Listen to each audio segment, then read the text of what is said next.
looking very much forward to what we have in store for the next hour. Obviously, we're running a little bit late, so we will continue as is. We'll go for 1 hour, and then we will be breaking for lunch.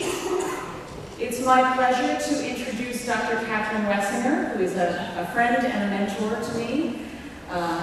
Dr. Wessinger is the professor of the history of religions at Loyola University in New Orleans. She's the author of How the Millennium Comes Violently, From Jonestown to Heaven's Gate, which was published in 2000. She's also the editor of Millennialism, Persecution, and Violence, which is a collection of essays, and the editor of the Oxford Handbook of Millennialism, which came out in 2011. She is co-general editor of Nova Religio, the Journal of Alternative and Emergent Religions, which is published by the University of California Press. In this presentation, Dr. Wessinger will report on her oral history project with 4 Branch Davidian survivors, which she began in 2004 and has resulted in the publication of 3 Branch Davidian autobiographies. Please join me in welcoming her.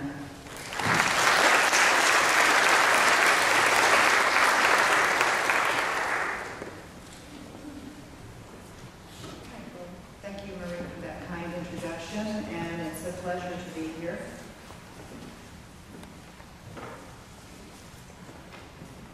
On April 19, 2003, immediately after attending the 10th anniversary memorial at the Branch Davidians Mount Carmel property, I resolved that if they would permit it, I would devote my 2004-05 sabbatical to collecting interviews from several of the survivors to produce an autobiography for each one.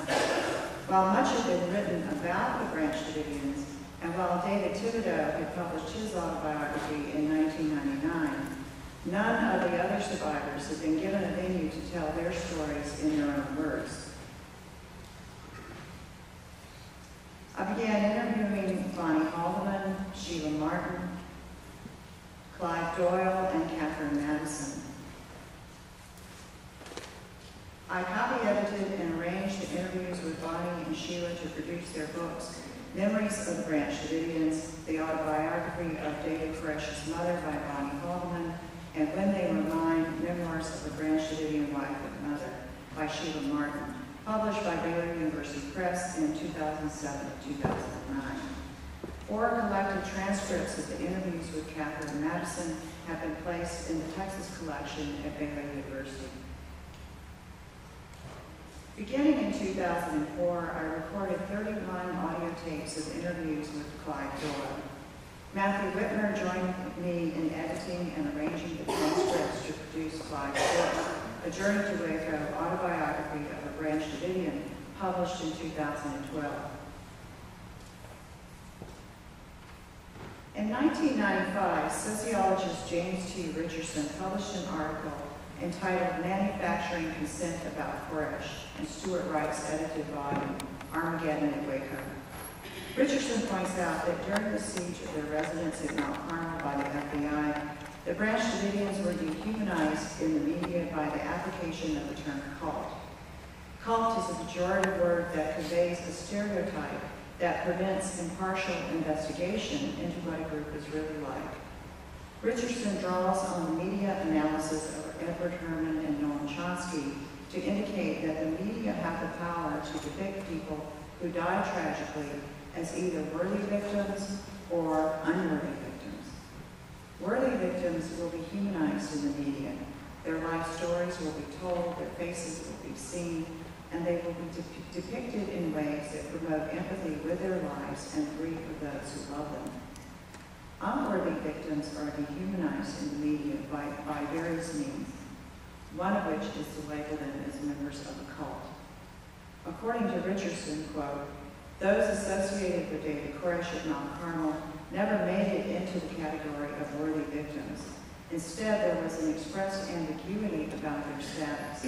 Those living at Mount Carmel, even the children, were never fully humanized in the eyes of the general public. We knew little about them as individuals, including the details of their lives, their hopes and desires, their hobbies, their goals. We did not see many depictions of them as real human beings, end quote. According to Richardson, quote, the dehumanization of those inside Mount Carmel, coupled with the thoroughgoing demonization organization of Koresh made it easier for those in authority to develop tactics that seemed organized for disaster, end quote. In different ways, I have been listening to the Branch Davidians for 20 years. In addition to interviewing some of the survivors, I have listened to audio tapes of the negotiations and conversations inside the building recorded by the FBI surveillance devices. There is an easily accessible collection of many of the audio tapes in the Mark Sweat collection and the Texas collection here at Baylor. After listening to the audio and watching the video of the adults and children that was recorded by the Branch Davidians during the siege, I have learned to recognize their voices and their faces. All of the researchers who made the effort to watch the compiled video that has been named Inside Mount Carmel and listen to the audio from the siege know the Branch Davidians as individual human beings. To put a human face on the Branch Davidians, in this presentation I am using photographs from the collections of Clive Doyle, Sheila Martin, and the former Mount Carmel Visitor Center that was maintained by Clive Doyle. I thank Baylor University Press for permission to show photographs from Bonnie Holland's book, and I thank the Texas collection for several of the photographs shown here. Other photos were taken by Matthew Whitmer, Stuart Wright, and myself. I'm grateful to Matthew Whitmer for creating this composite image of the Branch Davidians who died in 1993 by utilizing photographs from these collections to which he has added screenshots from the digitized Inside Mount Carmel video. He arranged the photos in the order of the memorial crepe myrtle trees as they were originally planted for each person. When a photograph was unavailable, he inserted a rubbing he took from the memorial stone for that person, which was originally placed underneath the tree. I believe that some of the photographs I will show in this presentation were taken for the Waco Tribune Herald. I'm using only those photographs that were found in the Visitor Center and Clive Doyle collections. I will show exhibit photos from the criminal trial in 1994 and the civil trial in 2000. I will also show a couple of Sheila Martin's drawings to illustrate her account. On February 28, 1993, ATF agents attempted to carry out a dynamic entry into the residence of the Branch Davidians Mount Carmel, located within the rural outskirts of Waco, Texas. 6 Branch Davidians and 4 ATF agents died on February 28. The siege conducted by FBI agents concluded on April 19, when the FBI's tank with CS gas assault culminated in a fire in which 76 Branch Davidians of all ages died, and from which 9 Branch Davidians escaped. I will present episodes from the history of David Koresh's Branch Davidians as seen through the eyes of Bonnie Haldeman, Sheila Martin, and Clive Doyle.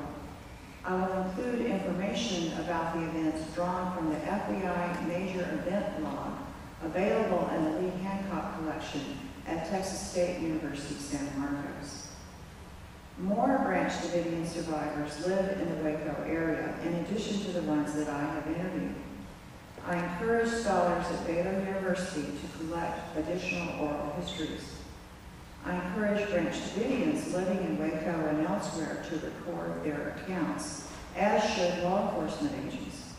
The recorded accounts of various people add to the primary sources that may be studied by researchers seeking to understand the very complex events in 1993.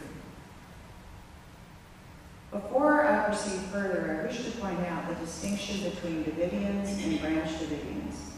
It is inaccurate to refer to the Branch Davidians as Davidians.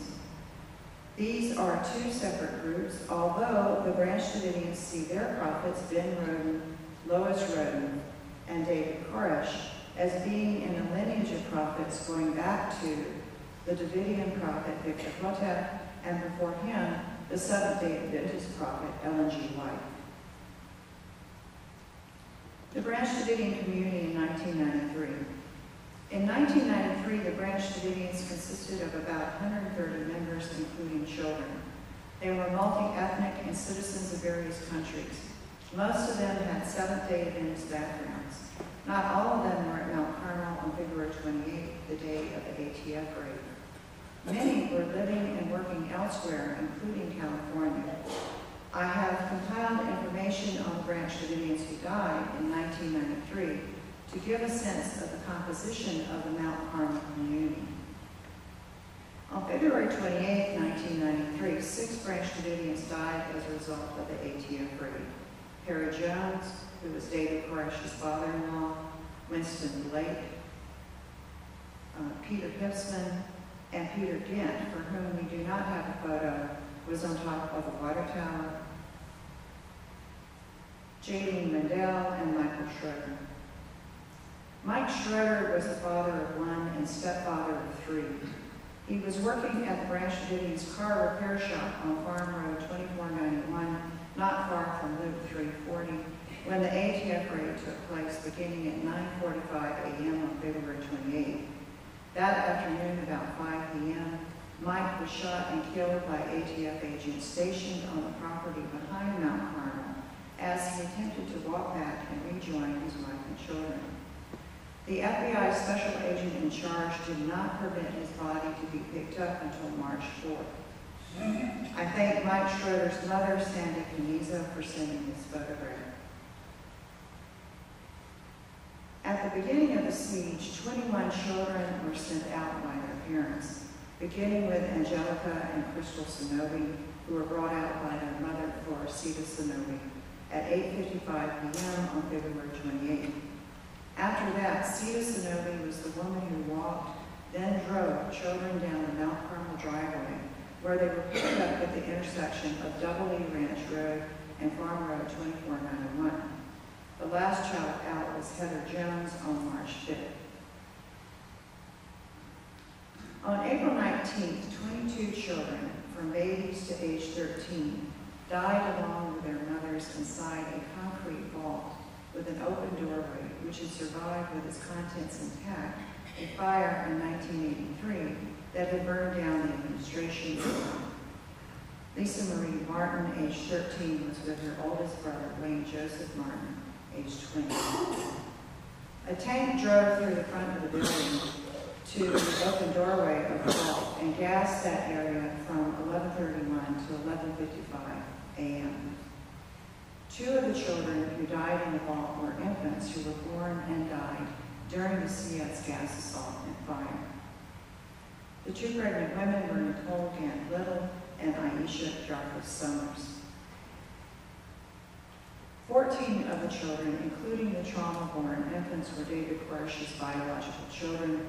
The children also include Lisa Martin, Rachel Sylvia, the 5 children of Julieta Santoyo, also known as Juliet Martinez, and Melissa Morrison, daughter of Rosemary Morrison of England. 7 teenagers, ages 14 to 19, died at Mount Carmel on April 19th. Jennifer Andrade was age 19, Sherry Doyle, 18, Vanessa Henry, 19, Michelle Jones, 18, Anita Marie Martin, 18, Sheila Renee Martin, 15, and Aisha Jarvis Summers, 17. Michelle Jones was the mother of 3. Aisha Jarvis Summers was the mother of 1, and she was pregnant. The 53 adults who died on April 19th were of all ages, various ethnicities, and half of them were citizens of countries other than the United States. 27 adults were Americans. They were African Americans, Mexican American, Asian Americans of various ethnicities, and Euro Americans. 2 Australian adults were 24-year-old twins, Peter Gant and Nicole Gant Little. Most of the 21 British adults had Jamaican origins. Abadawale Davies was from Nigeria. Clifford Sellers, the sole white Englishman who died, was the Branch Davidians artist and Clyde's good friend. The British include Doris Fagan and Yvette Fagan, the mother and wife of Livingston Fagan. 6 members of a single family died. Zilla Henry, along with her 5 children ranging in age from 19 to 28. The one person with Canadian citizenship was novelette Sinclair Gibson, whom Bonnie Haldeman considered her best friend. They had worked cleaning jobs together. We do not have a photo of public Tom, the man Israeli. The one New Zealander was Rebecca Saipea. Sheila Martin, Clyde Doyle, and Bonnie Haldeman. Clyde Doyle was baptized as Seventh-day Adventist in Melbourne, Australia when he was 10 years old, after he and his mother, Evan Doyle, converted to Seventh-day Adventism. In 1956, when he was 15, Clyde and Edna intellectually converted to Victor Hotep's Davidian Seventh-day Adventism.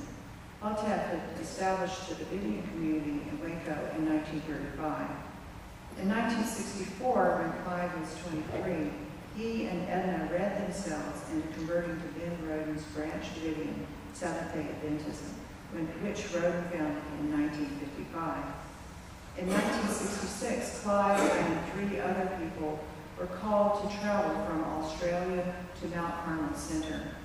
They thought it was in preparation to go settle in Israel, but that move never occurred. While Clyde was living at Mount Carmel under Ben Roden as prophet, he married. Their oldest daughter, Karen, was born in 1971 at Mount Carmel. Their youngest daughter, Sherry, was born in 1974.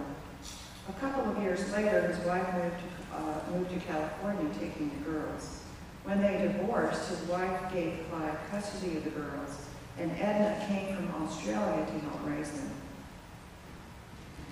Sheila Martin became a Davidian Seventh-day Adventist in 1963 when she was 16, after she became with a Davidian family that lived upstairs in her family's house in Boston. They introduced her to the Seventh-day Adventist Church, the Saturday Sabbath, eating kosher and a healthy vegetarian diet, and Davidian theology. When members of this family became Branch Davidians, after studying the literature they had received from Ben Roden, Sheila also became a Branch Davidian.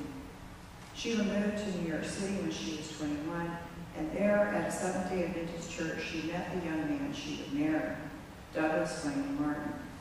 Sheila was 25 when they married in 1972. Wayne completed his master's degree in Library of Science at Columbia University in 1 year, during which time their oldest child, Wayne Joseph Martin, was born. They lived in Cambridge, Massachusetts, while Wayne earned his law degree at Harvard University. Their oldest daughter, Anita Marie Martin, was born in 1974 in Boston. During this time, Sheila met occasionally with Branch Davidians who came from New Bedford, Massachusetts, and New Hampshire, and Wayne was a nominal Seventh-day Adventist. After Wayne graduated from Harvard Law School, they moved back to New York City, where he worked as a librarian at Yeshiva University. During this time, their third child, Sheila Renee Martin, was born. Wayne obtained a job as law librarian at North Carolina Central University, so Durham was where their fourth child, Lisa Marie Martin, was born in 1980. A family crisis occurred in 1982 when their infant son, Jamie, contracted bacterial meningitis. During the despairing days at the hospital, Sheila often called Mount Carmel for supportive talks with Lois Roden. Sheila frequently spoke with Vernon Howell, later known as David Koresh, who arrived at Mount Carmel in 1981 when he was 22. Sheila was grateful for his kindness. Sheila, like all the surviving Branch Davidians, refers to him as David, retroactively to the time when his name was Vernon Howell. Jamie survived, but he was severely disabled. Jamie's illness prompted Wayne to study the Bible and attend church again. From 1982 to 1984, Sheila continued talking with people at Mount Carmel by telephone. In January 1984, the Martins received an audio tape Bible study from David. After Wayne overheard Sheila playing the tape, Wayne listened to the tape carefully himself and looked up the Bible passages. 2 months later, Sheila and Jamie traveled to Mount Carmel to hear David's Bible studies during Passover week. In August, David, along with novelette Sinclair, came to visit the Martins in North Carolina. Wayne Wayne, Sheila, and the children visited David's group in Texas for Passover week in 1985. At that time, David and his followers were staying at a campground at Mejia. They had left Mount Carmel because of the violence of George Roden, the son of Ben and Lois Roden. Wayne and Sheila listened to David's Bible studies. After returning to North Carolina, Wayne resigned from his job, bought a school bus, and moved his family in the bus to the camp the Branch Davidians had constructed in the piney forest near Palestine, Texas. The Branch Davidians were living inside old school buses, and the Martin family turned their bus into living quarters. Sheila was pregnant with Daniel, so in 1986, Wayne took her to New York City, where Daniel was born. All the Branch Davidians I have interviewed look back fondly on their time living in the Palestinian camp. Sheila also fondly tells the story of how Kimberly, her youngest child, was born in 1989 in a pink room in a house at Mount Carmel. Bonnie Haldeman was born and raised in Houston. Her mother was a devout Seventh-day Adventist and had taken Vernon to Seventh-day Adventist Church and Sabbath school when he was a little boy. Bonnie joined the Branch Davidians at the Palestine camp in August 1985 over an argument with her husband, Roy Haldeman, at their house in Chandler, over the extent to which Bonnie could assist David and his wife Rachel with their new son, Cyrus. Bonnie joined the Branch Davidians primarily to be close to her first grandchild. She made many good friends, and she was motivated to stay with them to be close to her grandchildren who were born in subsequent years. Bonnie continued doing cleaning work while she lived at the camp. She bought a bus and shared that living space with her friend Madeline Sinclair. David was often away in Los Angeles to promote his music and proselytize. He also went to Hawaii and Australia to proselytize. As new converts joined the group at Palestine, they built small huts in which to live. Bonnie, Clive Doyle, Jenny Riddle, Wayne Martin, and others traveled to California to work at various jobs. In Hawaii, Bonnie and Clive operated a bakery. Bonnie was back in Texas working at cleaning jobs when the Branch Davidians returned to Mount Carmel in 1988. They were able to return because George Roden was in jail. In her autobiography, Bonnie tells of how hard they worked to clean up the houses that had fallen into disrepair while George controlled the property. She reports that in one house they found pornography and materials to make methamphetamine. David turned these things over to the sheriff's department and told the Branch Davidians not to go into that house. Bonnie tells of having tea parties for Cyrus and his sister Star and their friends in her house at Mount Carmel. Bonnie reports that she was aware that David was having children with other women who were considered his wives by the Branch Davidians. Bonnie loved all her grandchildren and was closest to the older ones. Cyrus and Star, whose mother was Rachel, David's legal wife. Serenity C, whose mother was Michelle Jones, Rachel's younger sister. Dallam, whose mother was Nicole Gant. And Sky and Scooter, whose mother was Dana Okamoto. Bonnie did not have the opportunity to get to know her youngest grandchildren. Bonnie reports that she did not understand the theological rationale given for David having so many children with different women. At that time, the legal age in Texas for marriage with parental permission was 14. Bonnie was aware that David had begun having sex with one of his wives when she was 12. Bonnie herself had given birth to David when she was 14. Within the Branch Davidian apocalyptic and cultural context, the adults did not view David's sexual activities as constituting child abuse.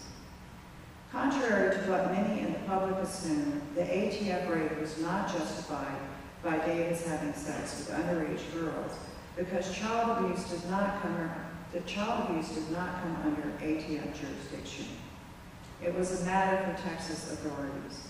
Social workers with the Department of Child Protective Services had investigated allegations of child abuse and closed the case for lack of evidence. In 1989, Bonnie's husband, Roy, moved to Mount Carmel to get the marriage back on track. In August 1990, with David's encouragement, Bonnie started taking nursing courses at McLennan Community College. By April 1991, Bonnie had concluded that she and Roy needed to leave Mount Carmel. The decision to leave was finalized after Bonnie and David argued. Bonnie and Roy lived in an apartment in Waco while she finished school. Then they moved back to their house in Chandler. Events at Mount Carmel in 1993. Clive and Sheila were in the residence in Mount Carmel on February 28, 1993, when the ATF raid took place. Clive was in his first floor room on the southwest front of the building when he heard gunfire. When he rushed down the hallway toward the front door, he found Perry Jones crawling along the floor, screaming he had been shot. Clive and Livingston Malcolm helped Perry to a bed in a room away from the front of the building. Clive was told that Winston Blake had been shot in his room on the west back corner of the men's dormitory section on the first floor. When Clive went into that room, he saw Winston's body on the floor, which was wet with water from the plastic water tanks located outside the window that had been punctured by bullets. After checking on Perry, Clive went to the southeast corner of the long hallway where Wayne Gordon was shouting into the speakerphone in his office. Wayne had dialed 911 and was urgently asking that the shooting stop. Wayne shouted, quote, "There are 75 men around our building and they're shooting at us at Mount Carmel. Tell them there are children and women in here and to call it off," end quote. David was wounded and lying in the hallway on the second floor, going into the room in the central tower. As Wayne communicated with Lieutenant Larry Lynch to establish a ceasefire, Clive and Greg Summers alternated in going up and down the stairs to convey messages between Wayne and David. When ATF agents arrived and covered the cattle trailer, Sheila was in her second floor bedroom on the front southeast corner of the building. She had placed Jamie by the front window so he could feel the sunlight and listen to the birds. When gunshots came through the window, Jamie's face was cut by the broken glass. Sheila and Daniel, age 6, and Kimberly, age 4, took shelter behind a bed away from the window. When there was a brief lull in the shooting, Sheila pulled Jamie away from the window. Sheila could hear Wayne in his office below her room shouting into the speakerphone. In 1993, Bonnie was caring for an invalid in the patient's home. Bonnie had gotten home at 7:30 a.m. on the morning of February 28 and had gone to bed. At 10:30 a.m., she received a call from her sister-in-law telling her to turn on the television. During the siege, Bonnie went to Waco every weekend when she was off from work. She began making preparations to take care of her 12 grandchildren when they were sent out. She planned to care for them until their mothers were released from jail. Early in the siege, Clive went out the tunnel, part of which was a buried school bus, into the covered portion of the unfinished storm shelter. There he dug a single grave for 4 bodies: J.D. Mundell, Perry Jones, Peter Hitzman, and Winston Blake. On March 5th at 5:50 p.m., Clive went outside with Jimmy Riddle and Mark Riddell to retrieve Peter Dent's body from the top of the water tower. On March 8th, Kevin White, Cliff Branch, and Oliver Garfers were permitted by the FBI to go out front and bury Peter's body on the other side of the driveway. They marked the grave with plastic flowers so tanks would not run over it. According to survivors, tanks ran over the grave frequently. On March 13th, the FBI began directing spotlights at the building at night to obscure future SOS messages, which the Branch Davidians had flashed the previous evening. The bright spotlights also had the effect of disrupting the Branch Davidian sleep. A total of 14 Branch Davidian adults came out. On March 21, 7 adults came out at various times. At 1 p.m., Sheila Martin and Ophelia Santoyo were among the last group to come out. At 6 p.m., some of the Branch Davidians' vehicles were damaged and removed by tanks. That evening at 11:15 p.m., the FBI began blasting high-decibel, irritating sounds at the Branch Davidians through loudspeakers. David and Steve Schneider expressed anger to the negotiators and said that the people who had been planning on coming out had changed their minds. On March 23rd, Livingston Fagan was the last Branch Davidian adult to come out before April 19th. Livingston holds an MDiv degree from the Seventh-day Adventist Seminary in England, and he was sent out on March 23rd to explain David Koresh's theology to FBI agents. After the conclusion of Passover, on April 14th, David advised the FBI through his attorney that he would come out after he wrote his little book, giving his interpretations of the seven seals of the book of Revelation. Also on April 14th, David sent out his signed contract to retain his attorney. On April 16th, David told an FBI negotiator that he had completed composing his interpretation of the first seal. Clive spent most of the siege in the chapel with his daughter Sherry, who had died in the fire, Marjorie Thomas from England, who was severely burned, escaping the fire, and Kevin Whitecliffe before he went out with Brad Branch on March 12th. The day or two before April 19th, David instructed that the women staying downstairs should go upstairs. On April 19th, with the CS gas coming in, Clive and others put on gas masks. Clive also put on several jackets and a helmet that had been left behind by an ATF agent. Clive describes how the filter on the mask clogged quickly, but he left the mask on rather than have his face and respiratory passages burned by the gas. Clive describes how the men inside the chapel moved back and forth as tanks penetrated from two sides and sprayed gas from nozzles attached to their booms. Just after noon, he heard a shout about fire. He and other men moved behind the wall at the back of the chapel stage. Clive and Thibodeau looked out the hole in the outer wall of the chapel that had been made by a tank. They wondered if they would be shot when they went out. Suddenly, an overwhelming heat overhead pushed Clive to the floor. The area got dark from smoke blowing from the front of the building and being sucked inside the hole in the wall in the chapel. Clive crawled toward the hole. He heard men behind him screaming. He lurched in the direction of the hole, slithered over the rubble, and landed outside on his feet. Once outside, he realized that his jacket was melting, the skin was peeling off his hands, and his neck and ankle were burned.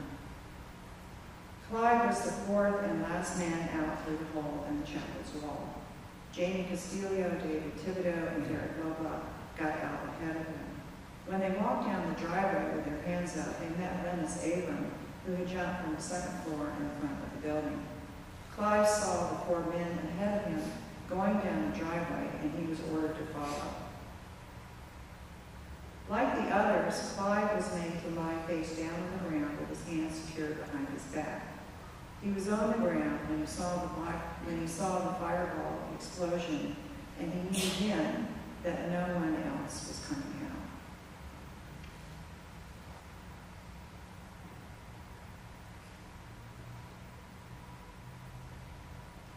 On April 19th, Sheila and other Branch Davidian women were in a halfway house operated by the Salvation Army, where they watched the tank and gas assault on television. When they saw the fire start, they prayed that people would escape. They prayed and prayed and hoped and hoped and hoped until the end.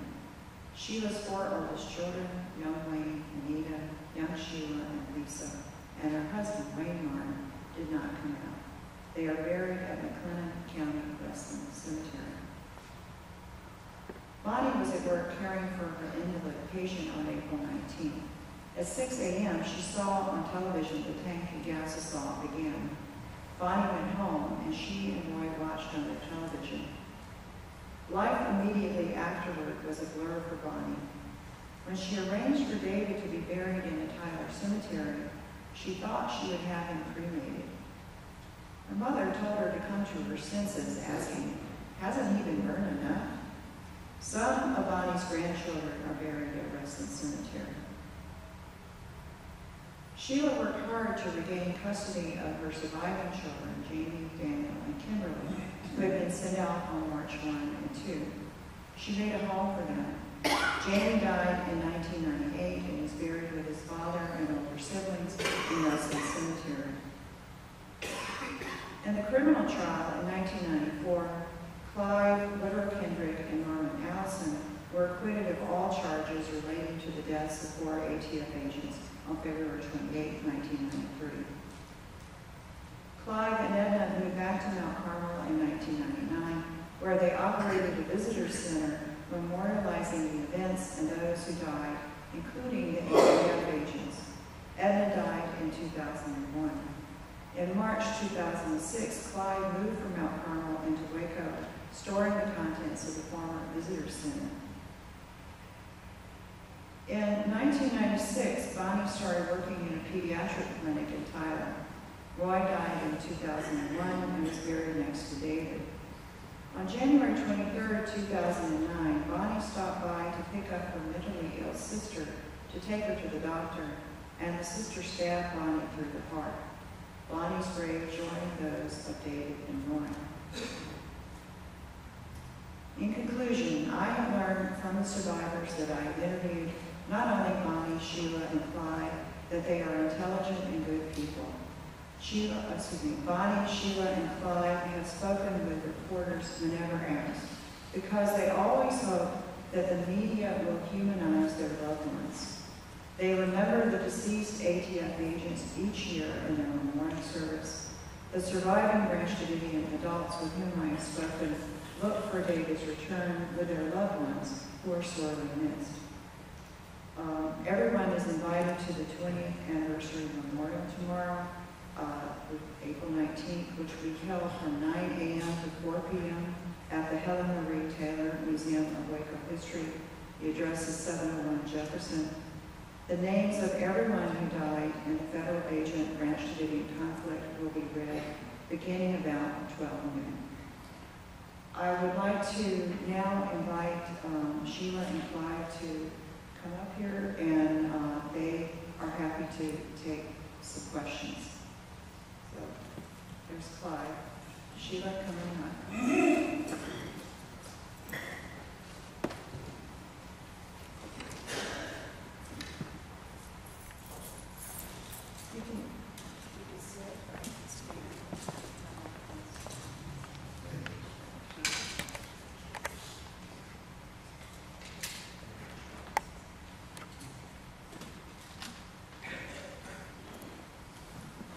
So,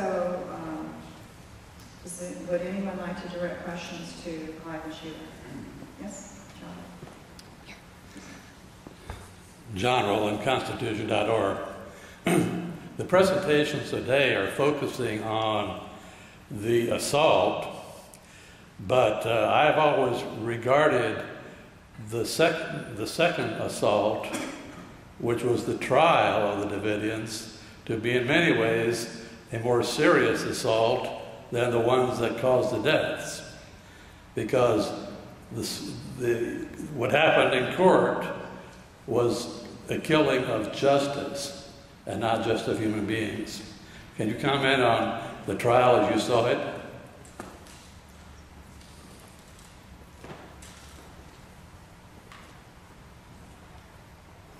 There was 11 survivors that ended up being put on trial in San Antonio.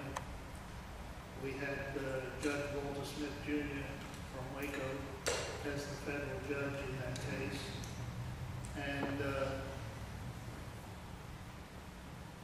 put it in a nutshell, we saw throughout the trial that there was a lot of prejudice, not just by the government agents or the lawyers that were there, but the judge himself. And it didn't seem to matter how often some of the witnesses for the government were caught in lies and misrepresentations throughout the trial. Nobody seemed to get reprimanded for that. On the other hand, unfortunately, our lawyers did not put on a very good defense. Their attitude was that they didn't have to prove us innocent. All they had to do was to create enough doubt where we would get off, basically without a lot of presentation. If the government didn't prove its point, then the jury should rule based on that. The fact that there was doubt about various points that were brought up, they should rule us not guilty. So after 7.5 weeks, or 7 weeks of government witnesses and government presentation, our defense lawyers, they came on about a day and a half or so of argument, and from what I recall, there was like 2 witnesses put on the witness stand on our behalf. None of the defendants were allowed to testify, and in spite of all that, you know, the one-sidedness of the trial, when it came down to the jury coming to make a decision, all of the 11 were found not guilty of the first 2 charges. First charge being conspiracy to murder federal agents. Everybody was found not guilty. Second charge was aiding and abetting the murder of federal agents. All 11 of us were found not guilty. The third count, though, was having a weapon during the commission of a violent crime. 3 of us were found not guilty on that count. Some of the others got a guilty verdict.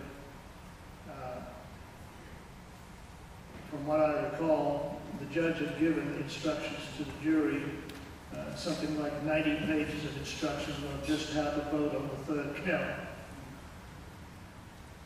Some of the defendants were found guilty of other lesser charges having to do with weapons and so forth, depending on the various testimony that had been given. At the end of the deliberation and the reading of the verdict, the judge dismissed the jury and let them go. And immediately, both sets of lawyers went up to the judge's bench and said, "Judge, how can you find people guilty of having a weapon during the commission of a crime if they're not guilty of the crime?" And so the judge, I guess he was kind of caught flat-footed. He said, "Well, the jury basically made a mistake. They didn't understand,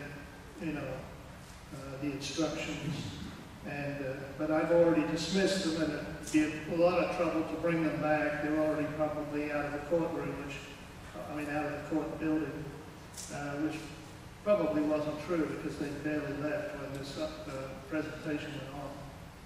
But he didn't want to bring it back because he said, all I could do would be to tell them they made a mistake and they'd have to change it, so I'll just waive the third count." On the Monday morning following that decision, which was on a Saturday, on the Monday morning, Ruth Riddle, the only girl in the trial, from what I understand, was getting ready to get on the plane to go back to Canada. Ruth Riddle was one of 3 women that jumped from second-floor windows during the fire. She had broken her ankle when she hit the ground. As a result of that, she fell back into the building and burned her knees and so forth. When I say she fell back into the building, that was because the tanks had taken the whole front of the north end of the building out, so it was kind of all open.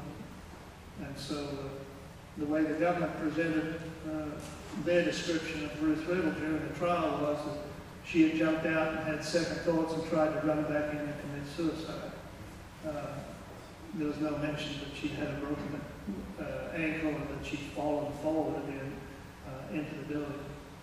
Anyway, she was about to get on the plane to go back to Canada on the Monday morning after the trial when she was rearrested and taken back to jail on the grounds that, or what we heard was that the judge had changed his mind. he'd reinstated the third count. And several months later, on the basis of reinstating the third count and basically the prejudice of the judge, he chose to treat the other 8 people that were still in custody, because the 3 of us that were found not guilty, we basically walked away right after the court hearing. The rest of them, on the prejudice of the judge, he took the attitude that they were guilty basically of all the charges, in spite of what the jury had ruled, and proceeded to give most of the men 40-year sentences. Ruth Riddle got a 5-year sentence, and another girl, which hadn't gone through the trial at all, got 3 years. And so we ended up having to go to the Fifth Circuit Court of Appeals in Louisiana to appeal the judge's decision or sentence. Unfortunately, the lawyers that went to Louisiana did not appeal the verdict. They only appealed the sentence. And so the Fifth Circuit Court of Appeals ruled that yes, the sentencing was excessive and they needed to be resentenced.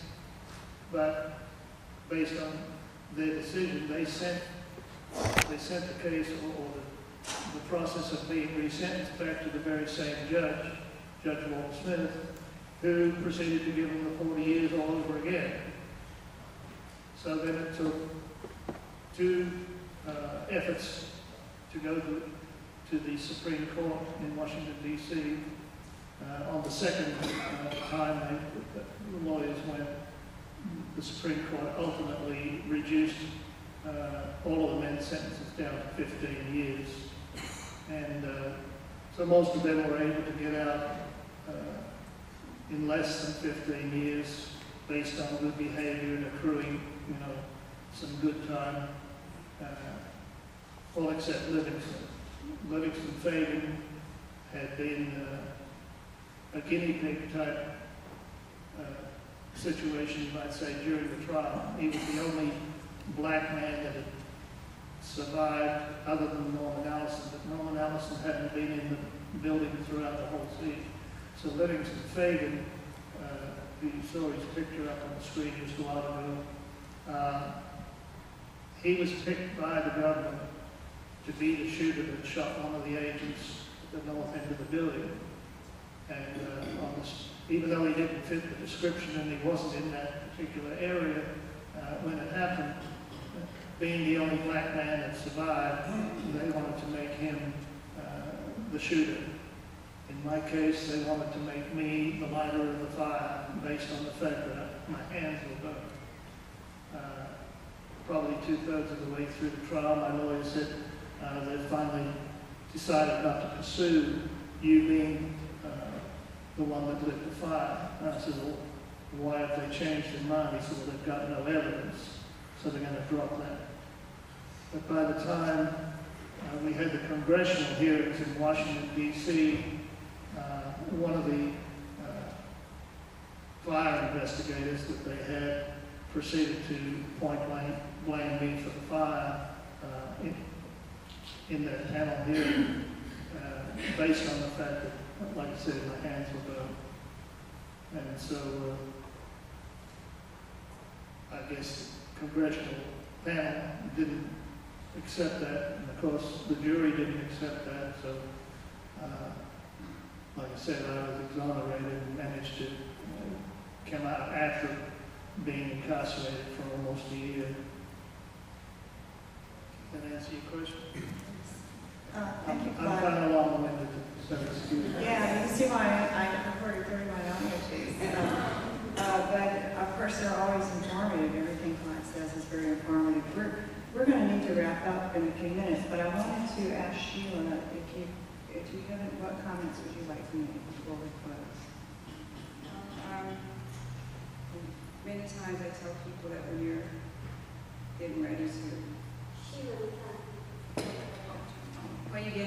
to take a step of faith and you're hope that you're going to read your Bible, learn more of God, try to be a good person, try to look forward to going to heaven, and just try to be what you think Jesus would want you to be. You think all it is just day by day living a good life. Something comes up that tries you more than you ever thought. Even though you knew the disciples went through things, even though you knew how to live was trusting in God, going through different things. When we finished coming out in 93, spoke to my mother and I told her, I said, well, this is what the disciples, they've gone through things. It'll be okay. I'm not to be afraid.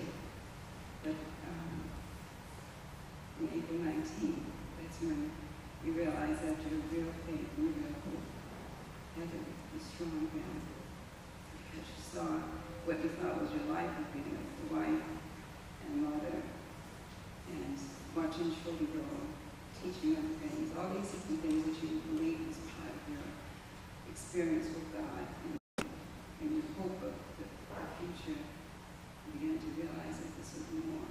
And you had to really hold on. And if you had that sinking feeling of what's going to happen, you saw all your family and you felt flames at your back as if they were there with them.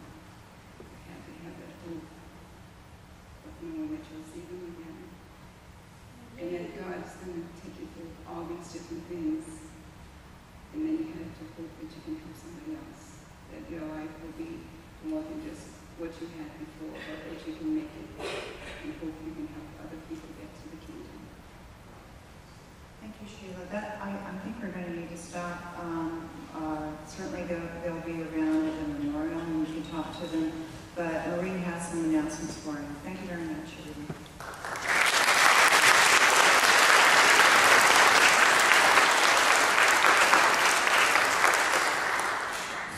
Thank you very much. Among the many books that are for sale out in the lobby, we do have Sheila's autobiography and Clive's autobiography. We will have books for sale from other authors as well, but I think at lunchtime we're going to have these four folks who are right for signing. Yeah, okay, so Kathy, Matt, Clyde, and Sheila will be available during the lunch hour to sign books. So for the lunch hour, if you have a little lunch that's written on your name tag, you can sort of look down, it's on the left side, I think. That means you are registered for the box lunch. When you go out of this room, you'll make a left, and the lunches are available down the hall. If you are going out for lunch, you'll find a brochure in the folder you received that has local places listed. So we'll see you in an hour.